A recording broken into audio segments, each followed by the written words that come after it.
Greetings, Earth Angels. I would like to start this video by saying I'm still trying to figure out my flow with making these videos. I really just don't know what they will evolve into as far as structure and whatnot. But one thing I can say for certain is that there will always be a lesson and it will always be tied to a Bible scripture. With that being said, let's get into today's lesson. So today's lesson is that the pause is powerful. Just be still. And we're going to dive into what that really means. I am a person that in my past, I'd be ready to pop off like this. You said something that hit my ears and I did not like it. You're going to know I didn't like it. You're going to know why I didn't like it. And you're going to know exactly what I think about it. That's how I was showing up in the world. I know. Did you feel a chill? Aggressive. And I've done a lot of talking in my life. I enjoy talking. I enjoy sharing my opinion. I enjoy letting people know exactly what I think. And that's never changed. To this day, I will still be doing that. But what has changed is my delivery and how I speak, how I get my point across. A large part of that is definitely enhancing your vocabulary and doing the inner work so that you can have the discernment to know what does and does not deserve a response. But that's another topic for another day.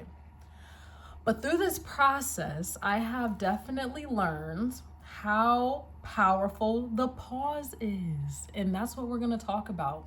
That lesson has been so paramount in my life because the way I used to show up, it's like I used to just pop off quickly. Like whatever came to mind, I let it out immediately. Raw, very raw. If you hear that, that's Riley. Riley's playing with the toy. Yeah. I would just want to get off what I felt immediately, or I was always listening to respond rather than listening to understand. And hold on. Riley, come here. Take a seat because you are interrupting the video. Come on. Okay. Or not. Yeah. These are one take type of things, so that's just gonna be in there. I hope y'all can deal. Y'all will grow to love her like I have, despite the fact that she keeps getting on my bed. Nonetheless, let's get back to the message. Okay, the power of the pause. There's so many times that I would immediately want to respond to what was said to me, especially if I didn't like it, like, yeah, I'm about that. Who are you talking to type of energy. And that didn't get me far. Like in the moment you feel so powerful because you're just overtaking the situation, like, and the last thing you will want is someone to meet your aggression. That's the last thing you want. So by the grace of God, no one ever met me back with that, because people would often be very shocked by what would come out of my mouth. They would just be appalled that you really said that and did. And what I've had to learn is, how am I going to say exactly what I want to say in the most sophisticated way? Like, how can my goal was to learn how to read people for filth eloquently. That was my goal. I never wanted to stop telling people about themselves, but that's been evolving. Because I'm learning the power of the pause. Riley, come here. Crate. Thank you. You're doing a bit much for me right now. Oh, let me turn up. Open it back up. I just need you to chill for a second. Anyway, I've learned the power of the pause, because in that pause, God reaches me. He gives me clarity. He gives me understanding. You ever pop off or speak too quick in an argument, and then maybe hours later you think of something, you're like, that's what I should have said. You know how many times I did that in this lifetime? I'd be like, oh my gosh, I would have ate with that. And I do know, oh my goodness, I'm sorry that this is like all over the place, but when she walked over here, she literally walked over my Bible and ripped the page. Because my Bible's right here. That's really upsetting me and my homegirls. Look at this. You can't even really see it. At least it's in this section, which is like the little note section that the Bible comes with, like a character profile, but it's not the good book itself that is ruined. So that's what's important. All right, back on track. I'm sorry. We might just have to restart because I don't even know where I was. Essentially, I would listen to respond rather than listening to understand. I was responding to get my point across, having no consideration for the other person's perspective.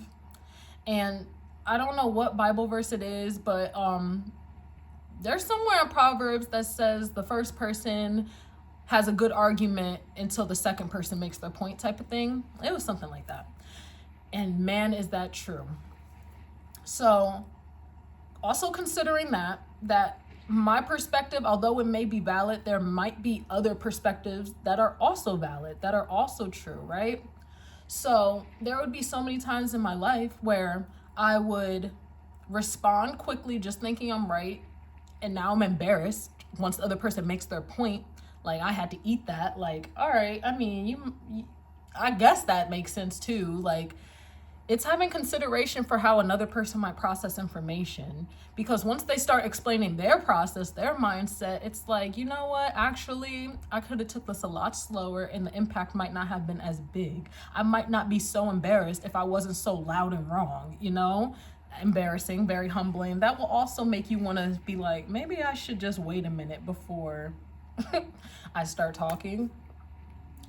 And that's one aspect of it. But then also having that pause, you get more clarity and more understanding of what just happened. Like, you process it more, you allow your emotions to play out, and beyond just responding with emotions, now you're responding with actual understanding, because you process what just happened, and now you can pull in different information.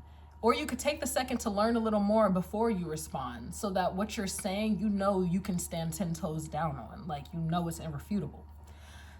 So having the space to do that, giving yourself the space to do that, it will help you in the long run.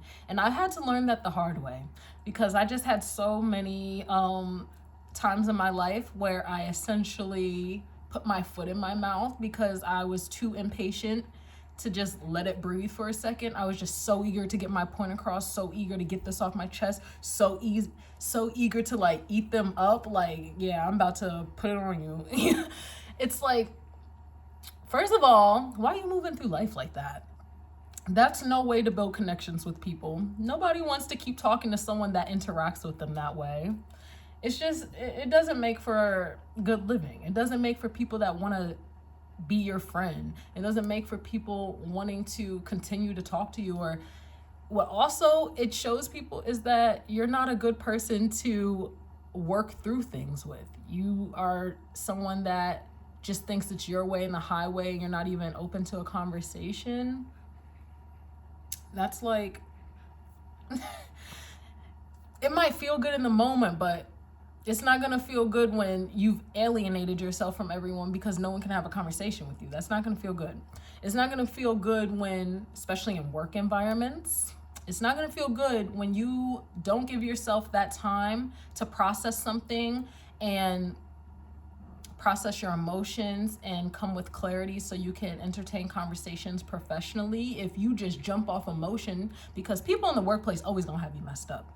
People in the workplace are without God sometimes. They are always gonna have you messed up. But you can't meet them with that same energy, because as soon as you do, you're the problem. Forget what they did to you. You're the problem. Your response was so big that that's the only thing that matters now. What provoked you to having that big response, no one's looking at that. They're looking at your big response and how ridiculous it was. And that's not a good look. It's really not a good look. So I've had so many experiences in life where I essentially could have benefited from pausing. So I know that was like all over the place. I'm sorry. Signing up for these videos, you are signing up for a journey. Over time, they'll get better. But right now, I'm just getting back into the groove of things. You're going to have to extend some grace, okay? We're going to figure it out in due time. But I think what is important now is just getting good messages out from my real life experiences. So that's what I'm doing. So yes, I know this video is all over the place, but I said all of that to say there is power in the pause. Just be still. And I think this would be a good time to break and go to what Bible verse supports this. We are in Exodus chapter 14, verse 14. And it says, "The Lord will fight for you, and you must be quiet." Let's put this into practice. Let me give you a scenario. Say somebody says something to you that immediately throws red flags up in your head.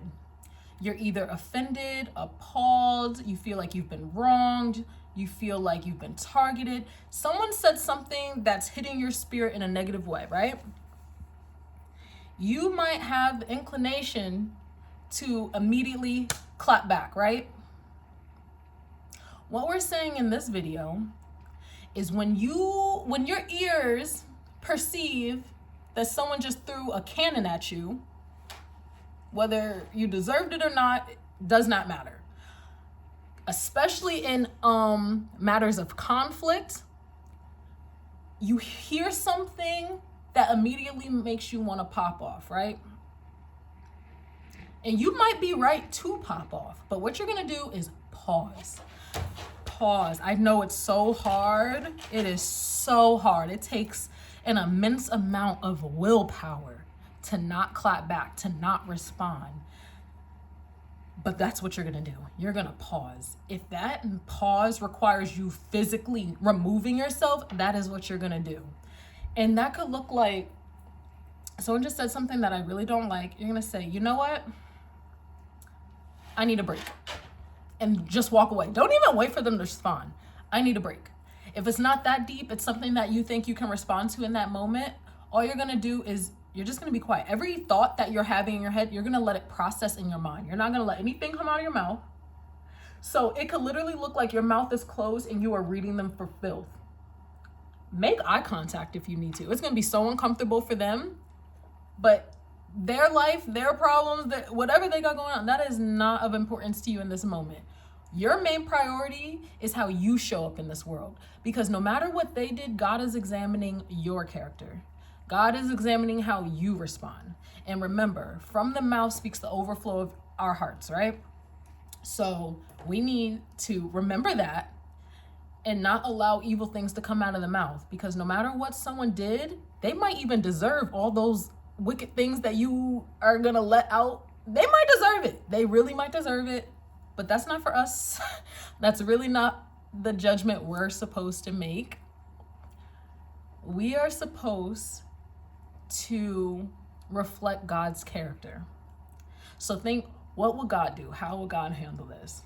God is gonna try to find a way for us to collaborate and reach harmony. God would want us to walk out of this in a respectful manner, like in a way where we might be able to have another conversation later on, even if it's not right now. We want to be able to come back together and not, like, you don't want to say anything that you can't come back from, or you don't want to say anything that tears that person down, because do you really want to be responsible for making someone feel low? Even if they just threw something at you, rise above it. It takes incredible mental strength to be the bigger person. And that's a flex, because not everyone can do it. People have loose self-control. So if you can master yourself and you can allow yourself to be the one in control, you're the one steering the ship, don't allow other people to control you. People will say things to get a rise out of you, but you can't let that happen. We're not going to let that happen. We are going to master the pause. We are going to hear something that just pissed us off, and instead of responding, we're just going to be quiet. We're going to let every thought we're having process, and we're not responding until we're satisfied with what we're going to say. We're just going to let it keep processing. And if that's a 5-minute bow of silence, so be it.